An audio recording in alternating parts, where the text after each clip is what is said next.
Sembahkan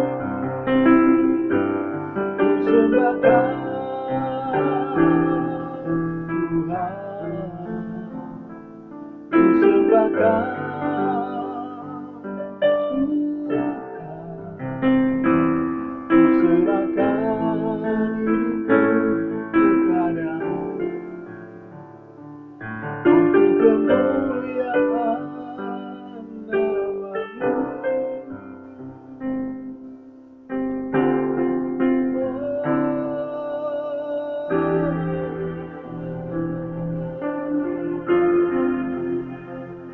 Ku bawa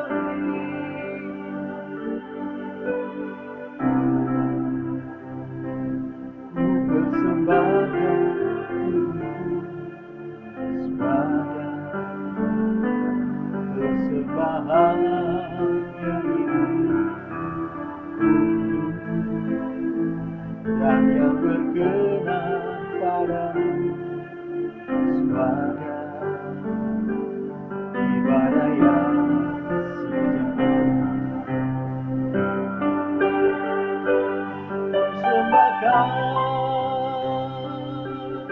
Tuhan, ku sembahkan Tuhan, ku serahkan hidupku kepadamu untuk kemuliaan nama-Mu. Ku sembahkan Tuhan, ku sembahkan Tuhan, ku serahkan hidupku kepadamu untuk kemuliaan nama-Mu.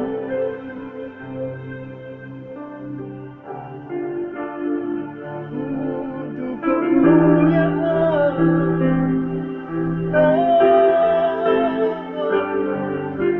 Tuhan.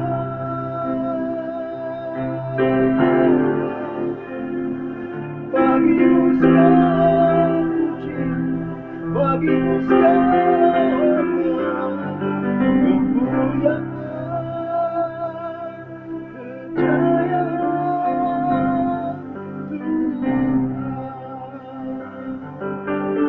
Ku sembahkan Tuhan, ku sembahkan Tuhan, ku serahkan hidupku kepadamu untuk kemuliaan nama-Mu, untuk kemuliaan nama-Mu, untuk kemuliaan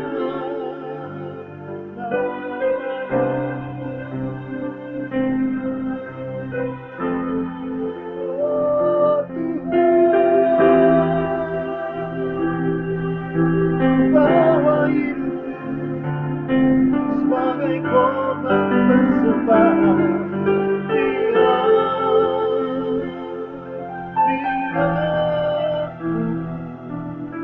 di kekudusan-Mu, ya Bapa. Terimalah roh jiwa tubuhku sebagai persembahan di hadirat-Mu, sebab Kau saja yang layak dipuji, sebab Kau saja layak disembah.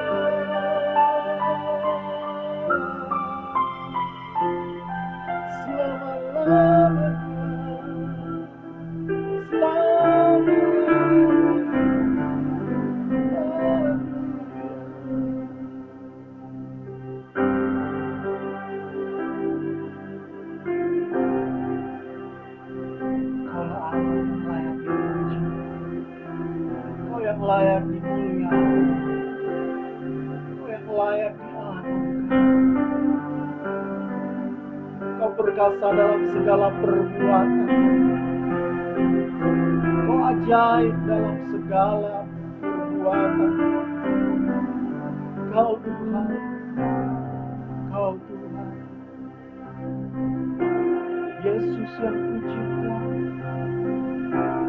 selama-lamanya. Hanya Kau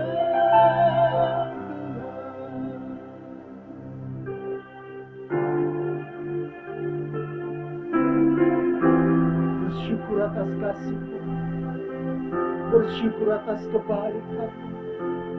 Terima kasih Tuhan, terima kasih Yesus.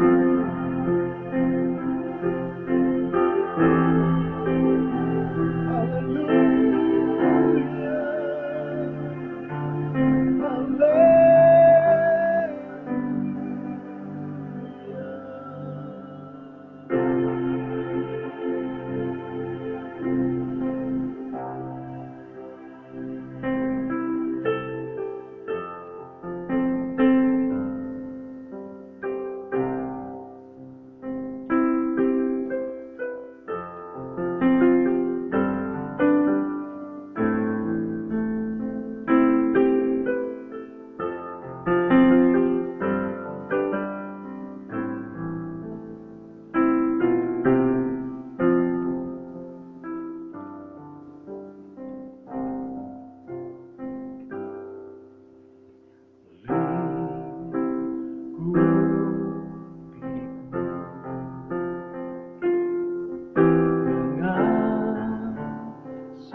saat badai bergelora,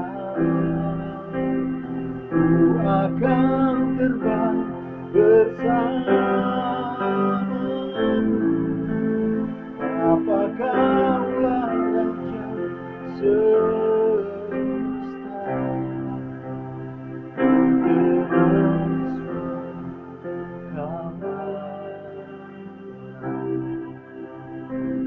saat badai bergelora, akan terbang bersamamu. Apakah Raja semesta,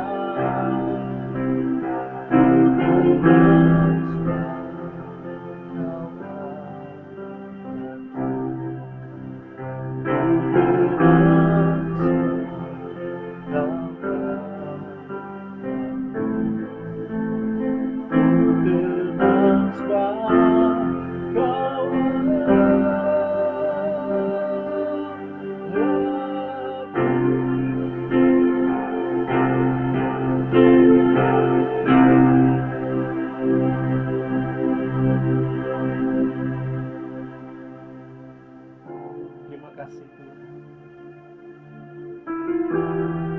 buat kasih-Mu yang tak pernah berkesudahan di hidup kami, buat selalu mengajar kami, buat selalu membimbing kami, membuat kami mengerti, membuat kami memahami hukum, peraturan, ketetapan Tuhan. Berbicara bagi kami rindu di saat teduh kami menerima pewahyuan dari Engkau. Dalam nama Yesus, haleluya, amin. Haleluya. Hari ini saya mau baca firman Tuhan yang terambil dalam kitab Kudus Perjanjian Lama, di dalam Kejadian pasal 3. Kejadian pasal 3 ayatnya yang ke-6. Kejadian pasal 3 ayatnya yang ke-6, firman Tuhan berkata, perempuan itu melihat bahwa buah pohon itu baik untuk dimakan dan sedap kelihatannya, Lagi pula, pohon itu menarik hati karena memberi pengertian. Lalu ia mengambil dari buahnya dan dimakannya, dan diberikannya juga kepada suaminya yang bersama-sama dengan dia, dan suaminya pun memakannya. Cerita ini sudah tidak asing bagi kita semua. Siapapun kita yang punya firman Tuhan, punya Alkitab, kita tahu cerita ini. Itu cerita tentang bagaimana manusia Adam dan Hawa jatuh ke dalam dosa. Nah, menarik di sini kenapa saya bilang menarik, karena ada 3 hal yang menjadi dasar kejatuhan daripada manusia itu sendiri. Nah, sebelum ketiga hal itu saya bahas, maka kita akan melihat bagaimana kronologis terjadinya kejadian ini. Firman Tuhan bicara bahwa ular adalah binatang yang sangat cerdik dari semua binatang yang diciptakan Tuhan. Pada suatu kali Adam dan Hawa berjalan-jalan di Taman Eden dan bertemu dengan ular. Dan ular berkata, tentulah Allah berfirman, semua pohon dalam taman ini jangan kamu makan buahnya. Lalu sahut perempuan itu kepada ular, buah pohon-pohonan dalam taman ini boleh kami makan. Tetapi tentang buah pohon yang ada di tengah-tengah taman, Allah berfirman, jangan kamu makan ataupun raba buah itu, nanti kamu mati. Ayat keempat. Tetapi ular itu berkata kepada perempuan itu, sekali-kali kamu tidak akan mati, tetapi Allah mengetahui bahwa pada waktu kamu memakannya, matamu akan terbuka dan kamu akan menjadi seperti Allah, tahu tentang yang baik dan yang jahat. Kalau sebelum-sebelumnya kita bergeser ke belakang kembali ke Kejadian pasal 1 ayatnya yang ke-26, berfirman begini, berfirmanlah Allah, baiklah kita menjadikan manusia menurut gambar dan rupa kita, supaya mereka berkuasa atas ikan-ikan di laut dan burung-burung di udara dan atas ternak dan atas seluruh bumi dan atas segala binatang melata yang merayap di bumi. Allah menjadikan manusia menurut gambar dan rupa Allah. Kenapa iblis memutarbalikkan setiap firman yang diberikan Tuhan kepada Adam dan Hawa? Dia berkata bahwa kalau kamu makan buah ini, maka matamu akan terbuka dan kamu akan menjadi sama seperti Allah, tahu tentang yang baik dan yang jahat. Namun sebelum itu dia berkata, dia coba untuk putarbalikan firman itu. Dia bilang begini kepada Allah, tentulah Allah berfirman, semua pohon dalam taman ini jangan kamu makan buahnya. Apakah Allah berfirman seperti itu? Apakah Allah berfirman supaya pohon-pohon dalam taman itu jangan dimakan? Mari kita lihat sama-sama.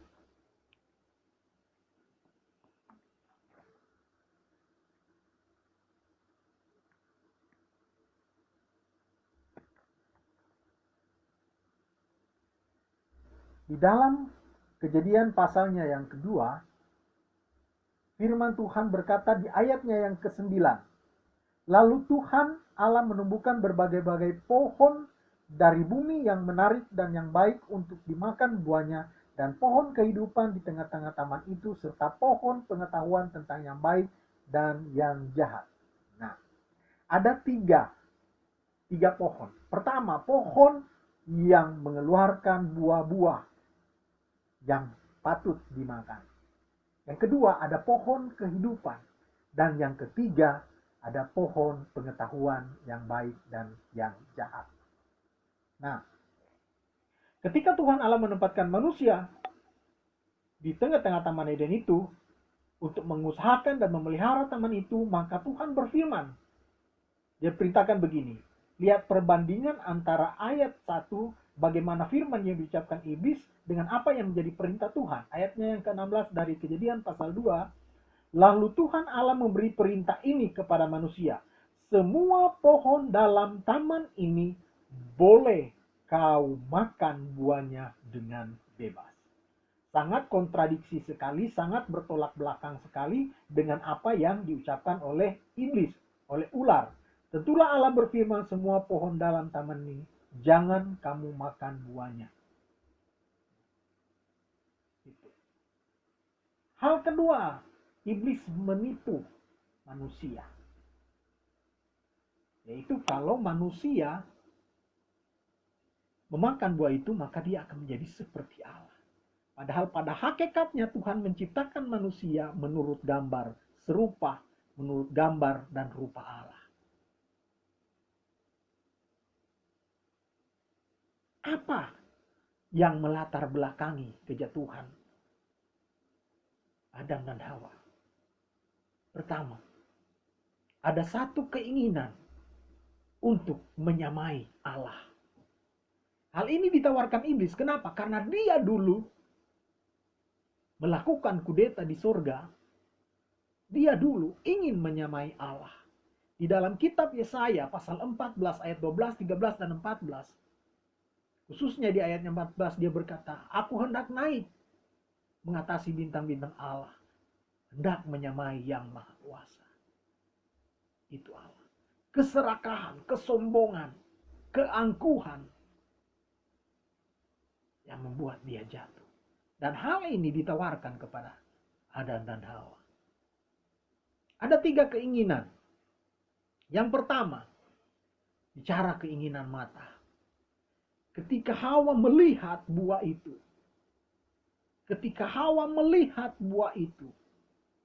sangat baik untuk dimakan dan sedap kelihatannya, maka timbul niatan untuk memetik buah itu, untuk melanggar perintah Tuhan. Ketika dia melihat dengan matanya,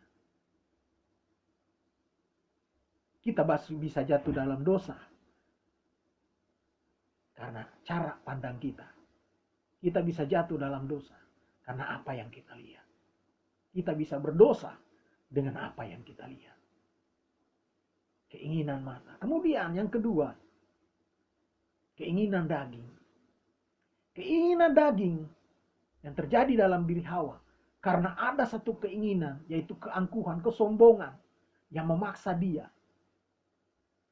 Karena perkataan iblis tadi, kalau engkau makan, matamu akan terbuka dan kamu akan menjadi sama seperti Allah, tahu tentang yang baik dan yang jahat. Dengan dorongan menjadi sama seperti Allah. Dagingnya, wow, kalau saya jadi sama seperti Allah, saya akan berkuasa. Padahal Tuhan sudah berikan kuasa untuk mengelola, menguasai bumi yang diciptakan. Keraguan-raguan Hawa membuat dia jatuh dalam dosa. Jadi keinginan daging dan keangkuhan hidup. 3 keinginan ini, keinginan mata, keinginan daging, keangkuhan hidup, menjadi awal jatuhnya Adam dan Hawa. Karena demi ketiga hal ini, mereka melanggar perintah Tuhan. Mereka melanggar titah Tuhan. Mereka ragu dengan apa yang sudah Tuhan katakan. Mereka lebih ikut apa yang diperintahkan iblis. Nah, hal yang sama, kalau kita melihat di dalam kitab Injil, Matius, Markus, Lukas, di sana dicatat bagaimana iblis mencobai Tuhan.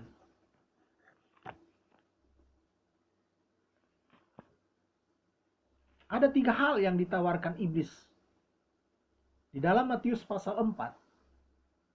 Matius pasal 4, Markus pasal 1, Lukas pasal 4. Kita akan menemukan bagaimana pencobaan di padang gurun, bagaimana iblis mencobai Tuhan Yesus. Pertama dia cobai dengan keinginan daging. Ketika Yesus sudah berpuasa 40 hari 40 malam, maka timbullah rasa lapar dalam diri Yesus. Ingat, pencobaan, ujian bukan ketika sedang terjadi dalam masa-masa puasa. Masa-masa puasa adalah masa-masa pengendalian diri kita sama Tuhan. Pengendalian diri kita dari setiap dosa. Puasa tidak berbicara menahan haus dan lapar. Puasa berbicara bagaimana kita menguasai diri kita untuk tidak tergoda, untuk tidak melakukan segala sesuatu yang jahat. Tuhan Yesus, setelah dia melewati masa puasa 40 hari 40 malam, maka timbullah rasa lapar dalam dirinya, dan itulah kesempatan yang dipakai oleh iblis untuk mencobai dia. Pertama, dia mencobai dengan keinginan daging. Kenapa keinginan daging? Dia berkata kepada Tuhan, lihatlah, kalau engkau anak Allah, jadikanlah batu-batu ini menjadi roti. Roti berbicara makanan, kebutuhan dasar manusia, berbicara tentang kebutuhan hidup. Banyak orang yang rela membunuh, banyak orang yang mau mencuri, melakukan tindak kejahatan karena masalah perut. Bahkan banyak orang melayani Tuhan karena masalah perut. Dengar baik, kalau kita tidak lolos dari hal ini, maka sesungguhnya kita tidak mengenal Allah. Keinginan daging. Manusia bisa melakukan apa saja kalau sudah berbicara soal masalah perut. Tuhan latih. Kita perlu melatih diri kita. Latihan badani, kata Rasul Paulus, terbatas gunanya, tapi latihan rohani akan membuat kita kuat. Latihan-latihan itu seperti apa? Puasa adalah latihan bagi kita untuk mengendalikan setiap hawa nafsu, keinginan daging kita, keinginan mata kita, keangkuhan hidup kita. Nah, Tuhan Yesus ditawarkan dengan cobaan yang sama oleh iblis. Pertama, keinginan daging. Kalau engkau benar-benar anak Allah, jadikanlah batu-batu ini menjadi roti. Itu yang pertama. Kedua, keinginan mata. Keinginan mata ketika dia membawa Tuhan Yesus ke satu gunung yang sangat tinggi, dan dia memperlihatkan seluruh kekayaan dunia. Dia bilang, kalau engkau sujud menyembah aku, semua ini akan aku berikan kepadamu. Tapi Tuhan bilang apa? Jangan engkau menduakan Tuhan. Jangan engkau mencobai Tuhan Allah. Karena hanya kepadanya saja kita menyembah.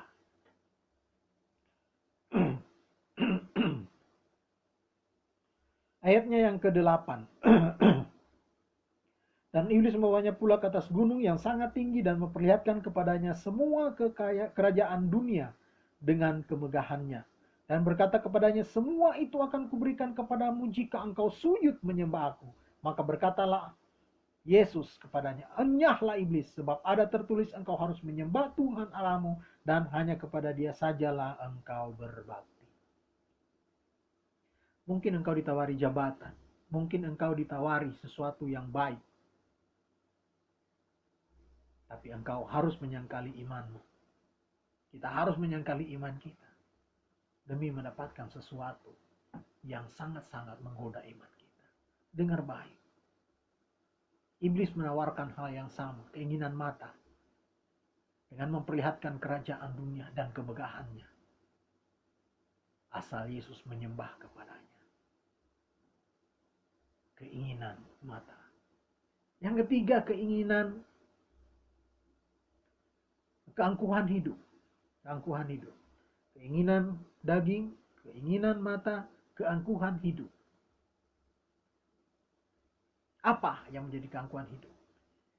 Dia berkata kepada Tuhan Yesus begini. Di ayatnya yang ke-6. 5 dulu, ayat 5.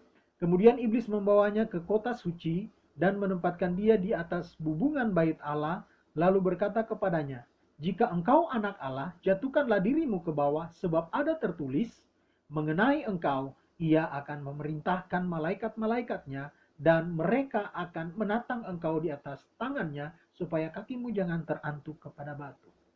Iblis mengutip firman ini dari apa yang menjadi perkataan Musa dalam Mazmur 91. Mazmur 91 ayat 11 dan 12. Jadi iblis coba bilang begini, Tuhan Yesus, kalau benar-benar kamu adalah anak Allah, maka jatuhkanlah dirimu ke bawah dari bait Allah yang tinggi, dari atas atap bait Allah, jatuhkanlah dirimu. Karena ada tertulis, Tuhan akan menyuruh malaikat-malaikatnya untuk menatang engkau agar supaya kakimu tidak terantuk kepada batu. Dengan kata bahasa sekarang bisa saya bayangkan, kalau Tuhan benar-benar Tuhan, anak Allah, ya udah jatuhin aja diri kamu. Karena kan ada janji Tuhan bahwa Dia akan menatang engkau.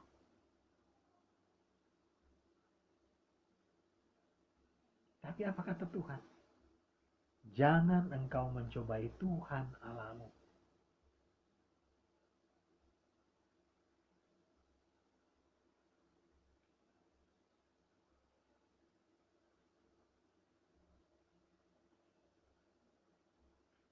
Kalau saya bahasakan dengan bahasa sekarang, kalau misalnya saya nih adalah anak presiden, sayang bukan. Kalau saya anak presiden, tiba-tiba saya ketemu dengan seseorang yang ingin membuktikan bahwa apakah benar saya adalah anak seorang presiden.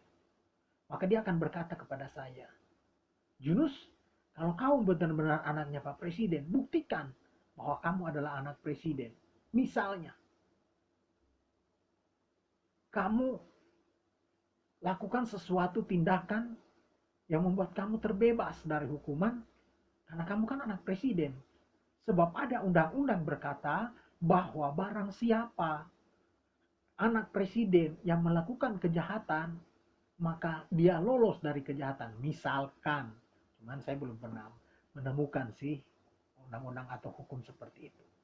Ini hanya ilustrasi saja. Kalau kamu benar-benar anak presiden, tolong dong buktiin. Ini kan ada tertulis di undang-undang. Kalau anak presiden bikin kejahatan, maka dia lolos dari hukuman dan tidak boleh dihukum karena dia adalah anak presiden.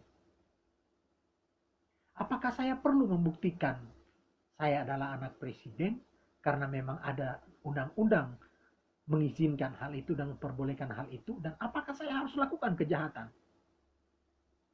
Hanya orang bodoh yang mau melakukan hal itu. Saya tidak perlu membuktikan diri saya sebagai anak presiden.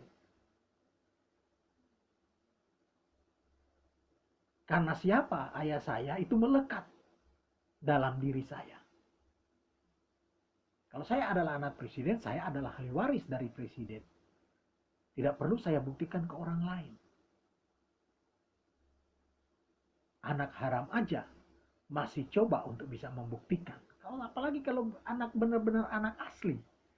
Tidak perlu itu kita mau tes DNA. Presiden pun akan akui kita misalnya. Ayah saya pun akan mengakui saya sebagai anak. Karena dia tahu saya adalah anaknya. Tidak perlu dibuktikan. Makanya Tuhan bilang kepada iblis, jangan engkau mencobai Tuhan Allahmu. Jadi ada 3 hal. Keinginan mata, keangkuhan hidup, keinginan daging, itu yang ditawarkan iblis. Sama seperti ketika dia menawarkan hal itu kepada Adam dan Hawa. Nah, pada akhir zaman kita coba baca di dalam 1 Yohanes 2. 1 Yohanes 2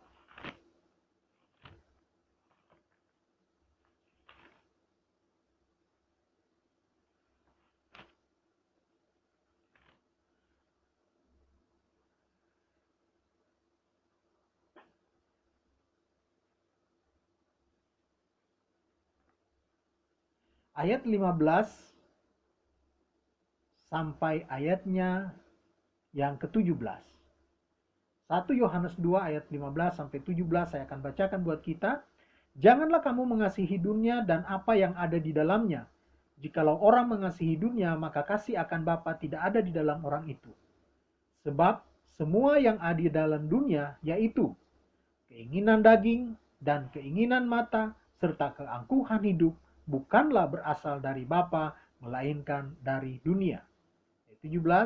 Dan dunia ini sedang lenyap dengan keinginannya. Tiga keinginan tadi. Tetapi orang yang melakukan kehendak Allah tetap hidup selama-lamanya. Jadi 3 hal ini. Keinginan mata, keinginan daging, keangkuhan hidup akan menjadi tawaran yang sangat kuat di akhir zaman. Firman Tuhan berkata, dunia ini sedang lenyap. Sedang lenyap berarti sementara, on the way, dalam proses, lenyap dengan segala keinginannya. Tetapi dengar baik kata firman Tuhan. Tetapi orang yang melakukan kehendak Allah tetap hidup selama-lamanya. Waspada atas segala sesuatu yang masuk lewat apa yang kita lihat, apa yang kita dengar, sehingga tidak akan menimbulkan 3 hal tadi. Keinginan mata, keinginan daging, keangkuhan hidup. Hindari segala hal yang akan membawa kita jatuh ke dalam dosa. Waspada hidup kita. Ketika ada tawaran-tawaran, ketika ada pengajaran-pengajaran, waspadai hidup kita. Masuk lebih dalam hadirat Tuhan, minta Roh Kudus untuk memperbaharui hidup kita, agar supaya kehidupan kita tidak menjadi seperti kehidupan dunia ini. Proyek besar Allah adalah membangun kerajaan Allah di dunia ini. Membangun kerajaan berarti ada domainnya Tuhan di dunia ini. Tidak dengan sengaja kita belajar bagaimana manusia diciptakan pada awalnya untuk tujuan mulia Allah, membangun kerajaannya di dunia. Tapi apa yang terjadi? Manusia pertama, Adam, gagal dalam melaksanakan apa yang menjadi keinginan hati Allah. Yesus Kristus pada saat datang ke dalam dunia begitu banyak mengajarkan tentang kerajaan Allah. Bahkan dia mengajarkan kita berdoa. Doa Bapa kami, jadilah kehendak-Mu di bumi seperti di surga. Sebagaimana kehendak Allah di surga, demikianlah seharusnya kehendak Allah terjadi di dalam dunia ini. Bukan kehendak pemimpin kita, bukan kehendak diri kita, tetapi kehendak Allah yang jadi dalam kehidupan kita. Apakah kita membangun kerajaan kita? Atau kita sedang membangun kerajaan Allah? Atau justru kerajaan iblis yang sedang gencar-gencarnya kita bangun? Tujuan Allah menghadirkan kerajaan Allah di dunia. Kalau bicara kerajaan berarti bicara tentang aturan. Bicara tentang kehidupan, etika, karakter kerajaan. Tidak ada anak kerajaan yang memiliki karakter pengemis, yang memiliki karakter orang-orang yang tidak bermoral. Tapi karakter kerajaan dididik, dilatih, didisiplinkan dengan baik. Sehingga karakter-karakter anak kerajaan itu ada dalam diri kita. Jangan pernah membangun kerajaan diri kita sendiri. Jangan pernah membangun kerajaan lewat tembok-tembok. Tapi mulailah bangun kerajaan Allah. Saya percaya bahwa ketika kerajaan Allah terjadi di bumi, lewat setiap keinginan-keinginan tadi, kita taklukkan setiap keinginan-keinginan kita tadi. Pikiran-pikiran kita kepada pikiran-pikiran Kristus. Maka segala sesuatu yang kita kerjakan adalah untuk hormat dan kemuliaan nama Tuhan. Dimanapun dan apapun marketplace kita, dimanapun Tuhan tempatkan kita, kalau kita adalah anak kerajaan, maka kita akan melakukan apa yang menjadi perintah Tuhan. Kita akan membawa dampak, kita akan mentransformasi, kita akan memperbaharui orang-orang di sekitar kita. Itulah buah, hasil dari pembenaran, hasil. Kerajaan Allah bicara soal hasil, seperti pohon. Dia harus mengeluarkan hasil. Tuhan kutuk pohon yang tidak ada hasilnya. Seberapa lama kita mengenal Tuhan? Seberapa jauh kita mengaku bahwa kita kenal Tuhan? Tapi apakah karakter kita sudah berubah? Manusia tidak akan mampu merubah manusia. Hanya roh Allah. Izinkan roh Allah hadir dalam diri kita. Izinkan roh Tuhan memimpin hidup kita. Sehingga setiap keinginan dalam diri kita, dalam roh kita, jiwa kita, dalam tubuh kita, semua diisi oleh keinginan hati Tuhan. Keinginan hati Tuhan adalah membangun kerajaannya di bumi ini. Melakukan kehendak-kehendak seperti yang ada di surga terjadi di dunia. Surga berbicara damai sejahtera. Surga berbicara segala sesuatu yang indah. Tuhan mau sesuatu yang indah itu terjadi di dunia. Dimulai dari mana? Dimulai dari kita masing-masing. Dimulai dari pribadi kita. Mulai dari pribadi kita sendiri. Mentransformasi bangsa mungkin tidak gampang. Tapi mari mulai mentransformasi diri kita.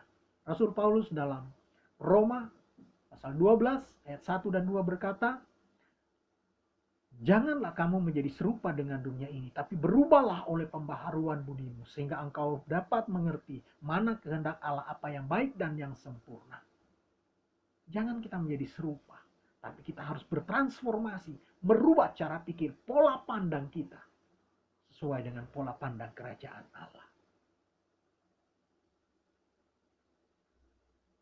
Kiranya firman Tuhan memberkati kita hari ini. Haleluya.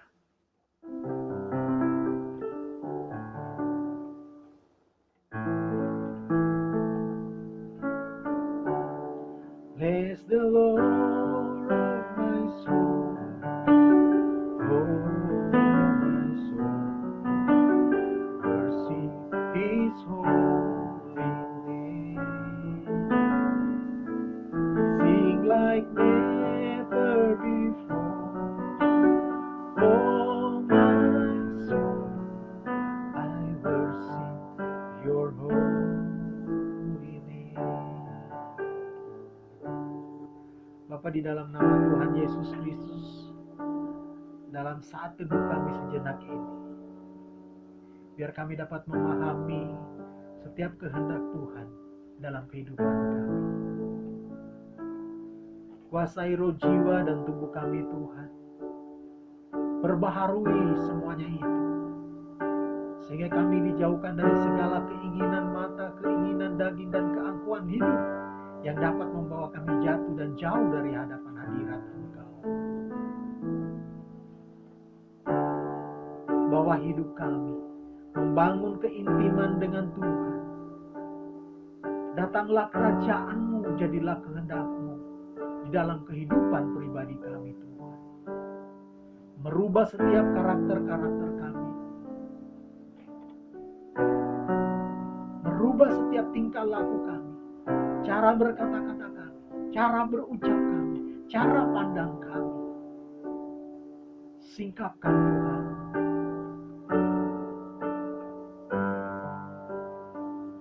Kami taklukkan diri kami di bawah salib Kristus. Perbaharui hati pikiran-pikiran kami, roh jiwa tubuh kami, sehingga kami dapat mencerminkan hidup sebagai anak-anak kerajaan-Mu. Jadikan kami duta-duta, utusan-utusan Allah, dimanapun kami, di marketplace yang ada, menjadi teladan-teladan bagi sesama kami. Terima kasih Tuhan. Terima kasih. Berkati kami semua. Kiranya berkat Allah Bapa, cinta kasih dari Yesus, persekutuan yang manis dengan roh kita, akan memperbarui hidup kita, sehingga kita semakin hari semakin sempurna, sama seperti Kristus. Dalam nama Yesus. Haleluya.